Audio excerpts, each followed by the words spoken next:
Several years ago, I owned a self-serve dog wash. My daughter, who was 2 at the time, would come to work with me several days a week. Being 2, when somebody would walk in with a dog, she would run up to the dogs and throw her arms around them. And I'd say, "Oh, sweetie, don't do that. You need to ask first." And the people would always say, "Oh, no, it's okay. He's friendly. It's not a problem." I could be a mess, stressed in yesterday. He don't care less. He sees me anyway. Yeah, he sees me anyway. My dog thinks I'm great. He thinks I'm number one. He never hates, even when I'm done. This episode is brought to you by It Goes Without Saying, and this is a presentation that I'm offering on November 1st and on January 10th at 11 o'clock. If you'd like to improve your relationship with your dog, learning their language, this presentation is for you. It'll be held at Waters Moss.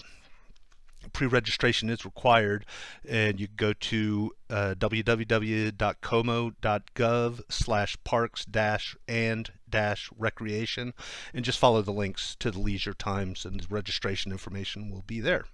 So for this first podcast, I wanted to kind of give a little information about myself, what I'm doing, and why I'm doing it. With the scenario with Becca running up to these dogs, I wanted to figure out a way to disseminate this information about what I was seeing when Becca was hugging these dogs and what the owners weren't.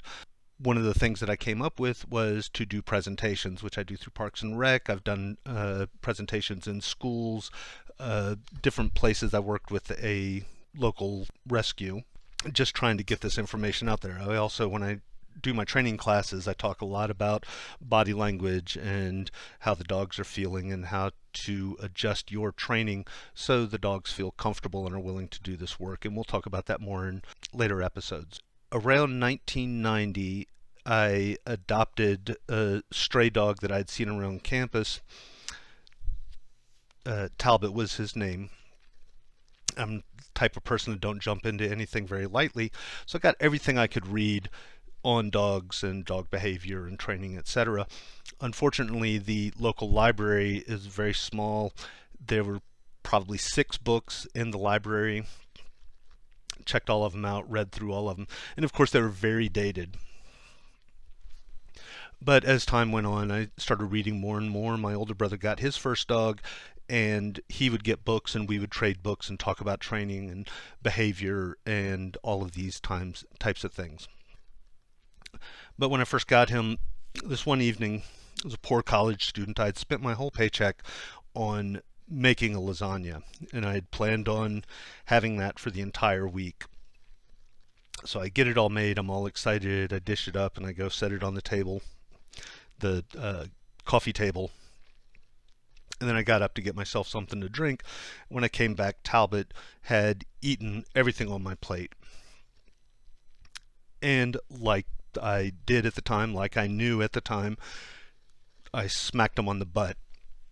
And he turned around and gave me this look of betrayal and just could not understand what I had done, why I had done it. And I swore to myself at that point I would never hit him again. Regardless of what I read, regardless of what people told me, I would not do that.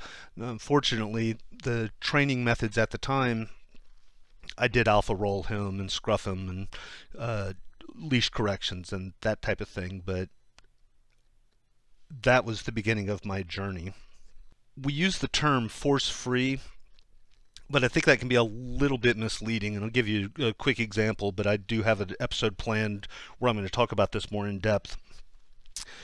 When I first went to college, I was an art major, and every week we would take the drawings that we had been working on and we would critique them and critique each other's work.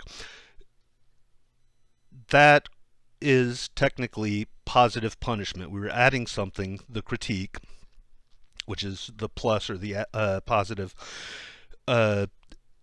to reduce a behavior. So my poor technique, my poor composition, whatever it happened to be. But I didn't feel bad about it. And so I'm very much interested in words and etymology and definitions.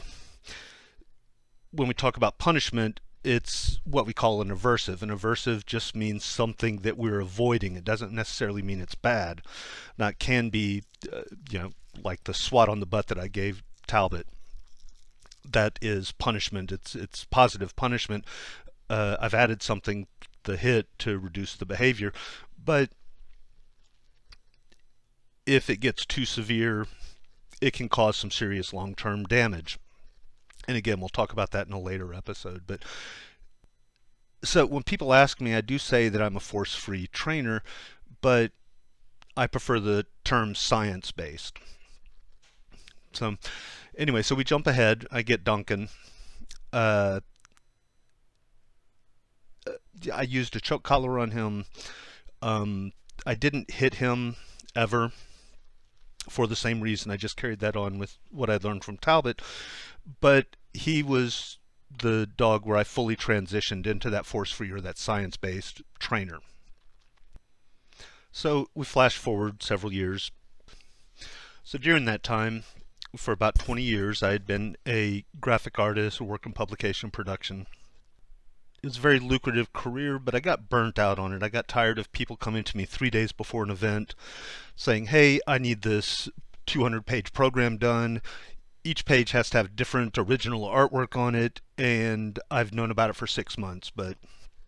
And so I would always tell them, I can do it. It's going to look like shit, but I can do it.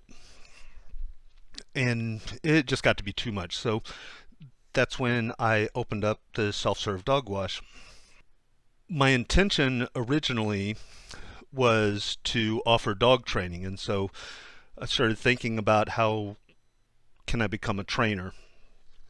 The route I ended up taking, I went to Companion Animal Sciences Institute, got my dog training certification. The thing about this course was it was very steeped in psychology, and psychology is the same across most species. Chickens, dolphins, dogs, kids, etc. So after I closed the store, I was having trouble finding a job that I enjoyed, and my wife and I talked about it, and she was like, well, why don't you go back to school and finish your degree? So I was like, well, okay, that should give me some more options. And so I went back and I finished my associate's degree studying fine arts. And once that was done, I kept thinking about it. I enjoyed the psychology of the dog training course so much.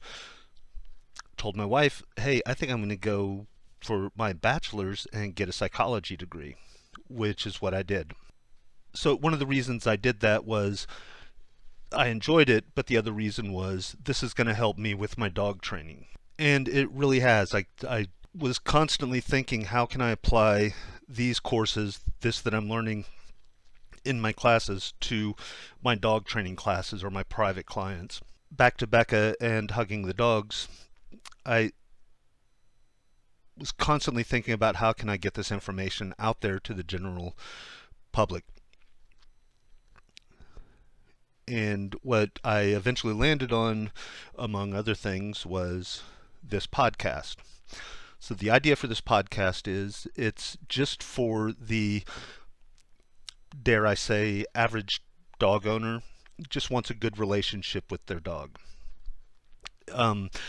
It is going to be based a lot in science, but I'm not going to get too in-depth into the intricacies of it, but I will cover some of it. My hope is I can present it in a way that is easily digestible. So it's very easy to understand. One of my favorite trainers is Patricia McConnell, and she's pretty much retired now, but still does a little bit of talking engagements and that type of thing. But one of the things I always liked about her was she could take something that was very, very scientific and put it in terms that was easy for the non-scientist, the non-psychology student, the non-behaviorist, the non-ethologist to understand. I aspire to that, but she has me beat by leaps and bounds for sure. So that's a little bit about me, where I'm at, what I want to do. Thank you for joining me. Leave a comment where I can make improvements. If you have questions, things you'd like to hear me talk about, you can either leave comments here or you can email me at bishopsgatetraining@gmail.com. I come home late, tracking mud on the floor.